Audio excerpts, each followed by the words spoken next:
right, guys, we're gonna try and do this. Obviously, I'm off center a ton. I really don't know how to fix this. Maybe I bet that'll do something. Okay, that helps a whole lot. Now, what does that do to this? Okay, yeah, there we go. We are at it, y'all. So, welcome to our weekday content, our technique hunting. You know, we got the Ginsu blade. We're out here trying to lop some heads off. And, you know, it's always interesting to look at some triathlon stuff. Mainly because, I mean, not even the distance component, but because their stroke technique is built more towards balance. If you have had kids who swim with bigger kids, or kids who swim with like a lot of swimmers in their lanes, making a lot of waves, making a lot of wake, and all of a sudden you find that they're plateauing, look at them underwater and I will guarantee you will see their arms way out here swimming. And it's a stability thing. We had one girl when I was first starting to swim. I had learned this at some time in my career, and she was stuck at like 25 something, 25 to 13, 14-year-old girl. And I'm looking at her, I'm like, you're a sprinter swimming like an open water swimmer. Like your stroke is built for stability, not for speed. So, you know, we changed her from out here, got her in her shoulder line. She goes to a meet, drops like a second and a half, gets her sectional cut. So, you know, we're going to look at this open water swimming, see what they're talking about. Let's jump into it.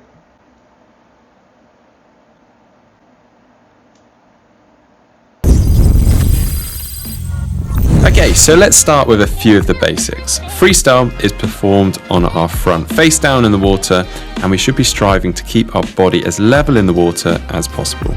You should aim to keep your head in a neutral position, in line with your trunk, and looking down towards the bottom of the pool. As a guide, your eye line should be looking... Oh, sorry guys, I had a little double volume going. So I already don't like this. We go back a little bit. And looking down to... We can see that the square of the body, we always want to swim squared, which means we want to swim shoulder, shoulder, hip, hip, moving forward down the pool, right? So when a rotation would happen, this side should get bigger and this side should get smaller.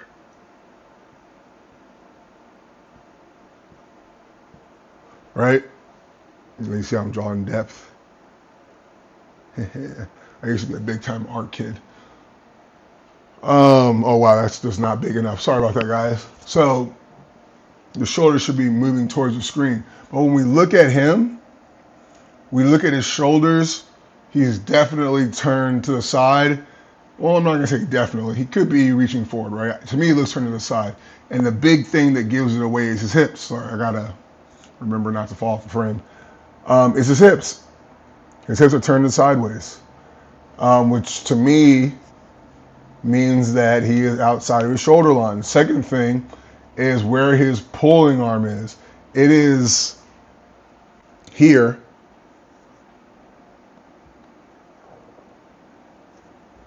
All right, here's his head.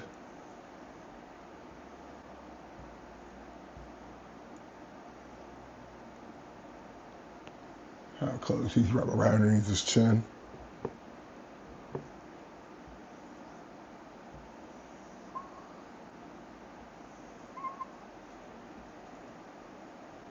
Okay, we don't like this. We don't like that. And the reason why is because the moment he rotates, he has a pretty good control over his stroke, but it's definitely an unnecessary the bottom of the pool. As a guide, your eye line should be looking somewhere around 1 to 2 meters. Keep your head in a neutral position, in line with your trunk, and looking down to...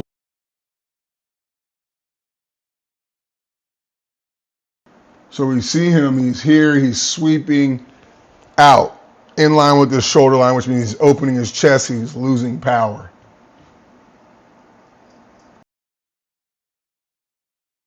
Bottom of the pool. As a guide... Here. Oh man, sorry guys. So basically, people who are this far out of their body line, where it looks like a fly recovery, they have to be coached to then cross their hand inwards. Sorry if it sounds like I have a lisp. I have like a sore. You can hit, and then a little bit of sore throat. It's giving me like a lisp. But they have to be coached to then cross their body. I know that because that girl I just talked about, the 13, 14-year-old, that's how we coached her to do it. I literally instructed her that when she reached to feel like she was swimming like this. Reach over here. So she swam her 50 freestyle when she dropped that second and a half, feeling like this. Okay? But her hands were right down her shoulder line. So, and then we're gonna, watch this video. Let's see what he does. All right, look at his bicep. You see how it's closing that space. Has to reach all the way over to almost the other side of his body, and then he'll finish out like a normal swimmer would.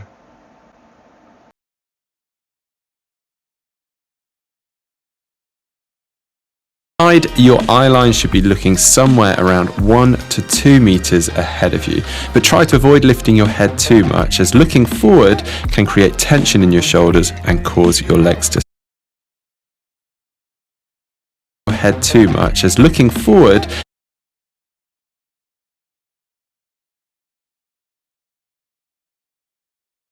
So tension in the shoulders. That's tension in the shoulders. Oh wow, my lisp is terrible. Right? And I tell swimmers not to do this all the time. This is why I'm always about the high head position, because then it makes the shoulder come around and land right underneath the chin. Whereas in this, we can see the swimmer behind their head, and this I can feel it pinching in my shoulder and reaching forward, and then hopefully they usually will stop here, but ideally you want to get under the chin. So this is a bigger error than people give it, and a painful one long term than people give it credit for. can create tension in your shoulders and cause your legs to sink.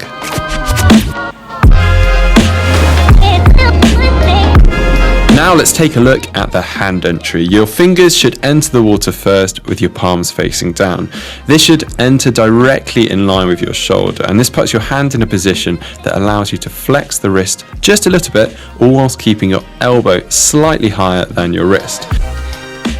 Also, aim to enter the water as smoothly as possible with your hand, as if you were slicing the water, and then slide forward for the remaining couple of inches under the water to get that full extension of the arm.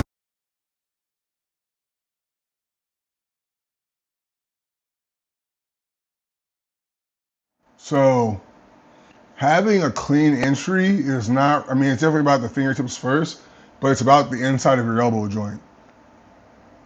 So if you're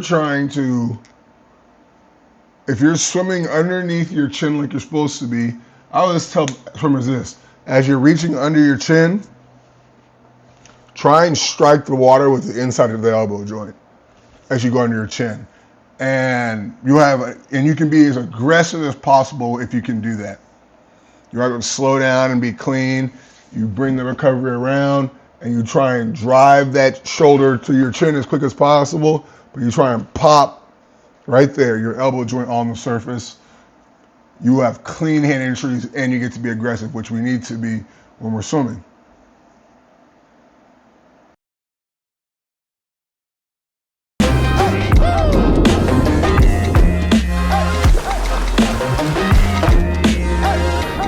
After this hand entry, we then enter what we call the catch phase. This is where we are starting to pull down through the stroke. This is important for maintaining your lift in the water and carrying your momentum. You should do this by pushing down with your hand and your forearm whilst keeping your elbow high. I'm going to say he's not wrong, but oh my goodness, look at his square, guys. He is all the way on this side. Yeah, his shoulder's going to be hurting. But he said to push down through, let's let him say it again. pushing down with your hand and your forearm whilst keeping your elbow high. And none of those things are done. Right? His elbow's dropping. And I've talked about this on my Instagram, actually. When you are, for the purpose of distance swimming, we want a high elbow catch or early vertical form, not a high elbow catch. So we want this.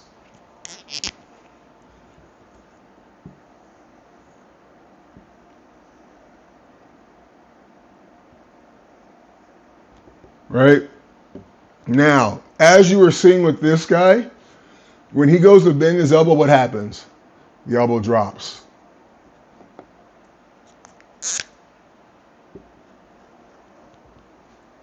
Okay? We're going to color code this thing today. Right? So as he's reaching, the elbow drops. We don't like that. Now, maybe they give us a front angle, maybe they don't, but usually if you're bending your elbow, sorry guys, messing with my face. We're going to end up sliding out this way, right? So I'm going to bend my elbow's going to slide out. I'm going to try and go into my catch, it's going to drop. So you have to counterbalance these forces. You have to feel like you're lifting your elbow out of the water and keeping it in. So when I go to do my vertical forearm, I gotta push my shoulder out, sorry. I gotta bend my elbow and keep it up. Otherwise it's just gonna drop. So I have to bend it and push it up so it stays high. And then I gotta kind of push it forwards and in so it stays static. So I have to counterbalance these forces so I don't blow it like we see going on down here.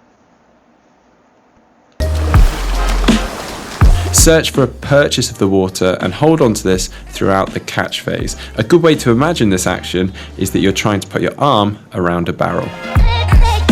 And then from the catch phase, we move into what we call the pull phase. This is when the hand begins to move underneath your head. At this point, the fingers should point directly down towards the bottom of the pool and the palm of your hand towards the end of the pool that you're swimming away from. It's fairly obvious, I know, but to move forward, we need to apply force in the opposite direction. To maximize this, you should aim to keep your arm in a strong position. This means pressing with the hand, keeping the elbow in that high position, an arm angle of somewhere between 90 to 120 degrees. A good way to picture this pull phase is that you're trying to pull your body past your hand and your arm. The hand should track more or less directly underneath the body rather than out to the side. This will maintain your balance and symmetry and avoid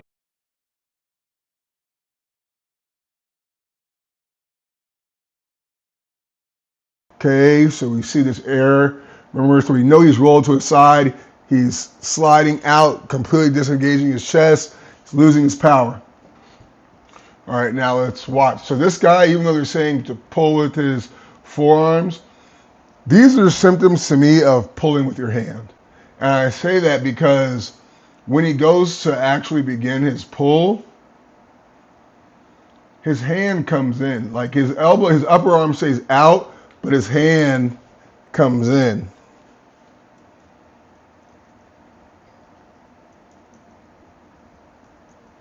Right? So that's all bicep pulling. We don't want that. So usually with your early vertical forearm, once you set it like so, is we want to go into the next part. I'm trying to draw like this so you can keep both of them in there. It should feel like this. This is this part right here. So I'm going to put A on it.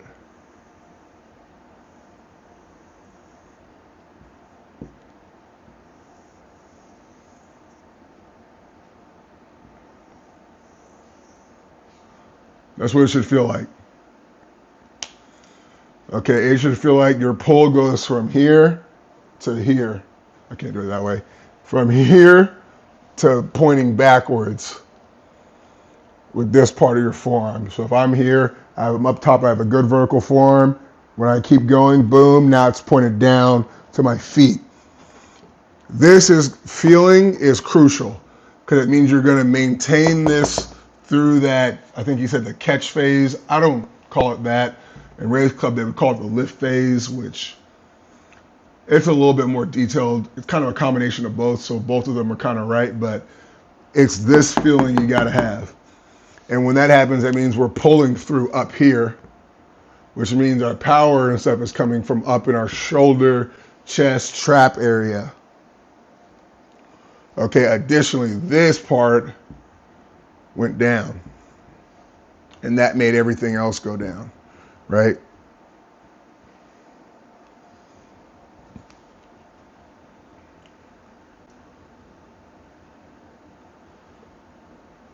Will maintain your balance and symmetry and avoiding any nasty snaking down the pool. And as your hand pulls through towards the hip, it's important to finish a stroke by pushing backwards and extending your arm as your hand exits the water.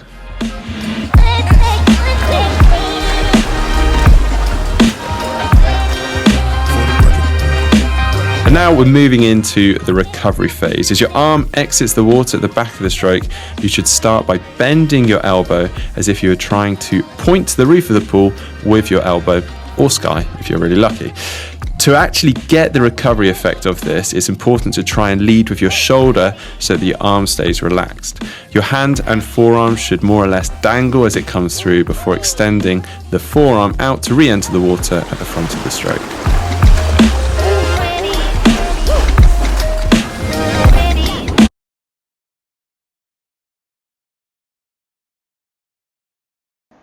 I'm not mad at that advice.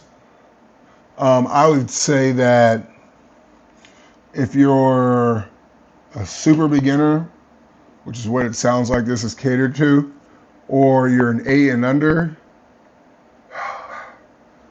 okay, I take it back. Always finish your pull. Extend through that elbow. I just dropped some content on my Instagram today about the inverted wrist. Extend through that elbow, going back, and then lift the elbow up and go into what he's talking about. Because the thing you got to remember, guys, is your body's going to rotate.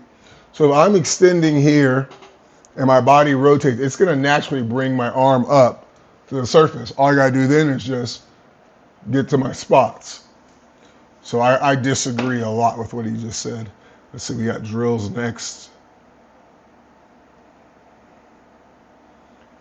Okay, we're gonna leave that for y'all. Let's see what he says about rotation.